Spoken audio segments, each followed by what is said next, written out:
Once we understand how relevant Jesus Christ is in our lives, that he suffered and died for us and rose, that there is a purpose, that he wants to bring us home to eternal life. That's our goal, is eternal life. Because if it isn't that goal and it's darkness, then what happens when our earthly existence is over? It's over. There's nothing else. What do you hold on to? Why even live?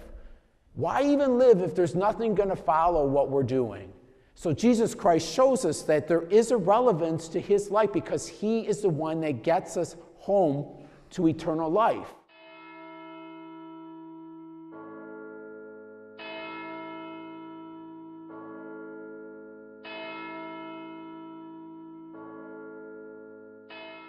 Actually, it all started with a girl, because our friend across the street had a friend who thought I was cute.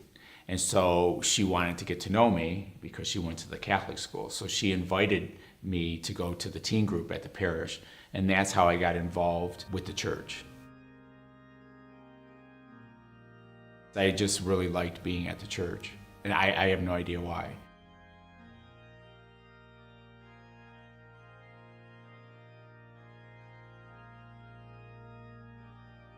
I can look back over my life and it's pretty interesting because out of all my siblings, I am the only one that really liked going to church. During Lent, I loved Stations of the Cross.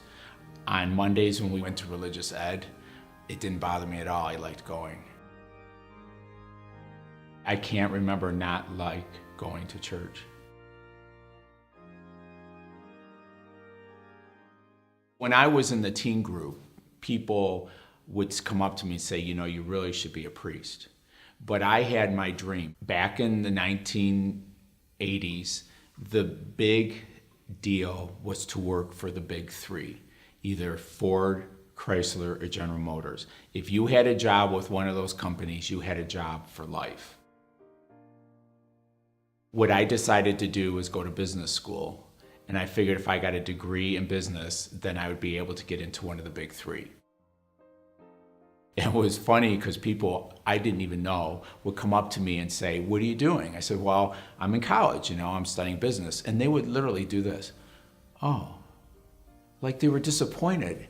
I'm like, what's wrong with you? And then it would say, well, you should really be a priest. So these would be coming from strangers that I didn't even know. So, but I had my focus and I had my dream. And once I graduated, I got a job. I took a job with an international trucking company and was a supervisor for the East Coast United States.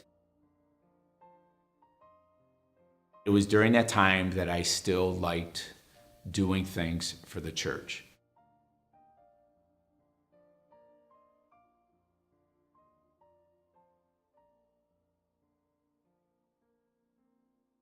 It was Good Friday.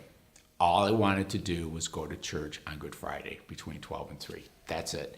And my boss was not being very nice about it. Well, I'm not sure if we're going to close or not. So then finally it was like 12:30, 12:40 in the afternoon. And he says, okay, you can go home. And I thought, there's no way I can get back home to my parish to go to church. So I found, as I was driving down 75, I remember these big Catholic churches. I went to that mass, or that service, I should say, on Good Friday. And then it was after that that I realized that something's not right. So then that spring, I came home from church. It was a Sunday. It was a beautiful spring day, beautiful weather. And I was sitting in my room and I was very unhappy. I was actually sad. It was at that point when I just said, you know what, God, just tell me what you want me to do and I'll do it. And it was at that moment that I let myself hear my heart say, go to the seminary. If it doesn't work, you can always leave. And that was the whole turning point in my life.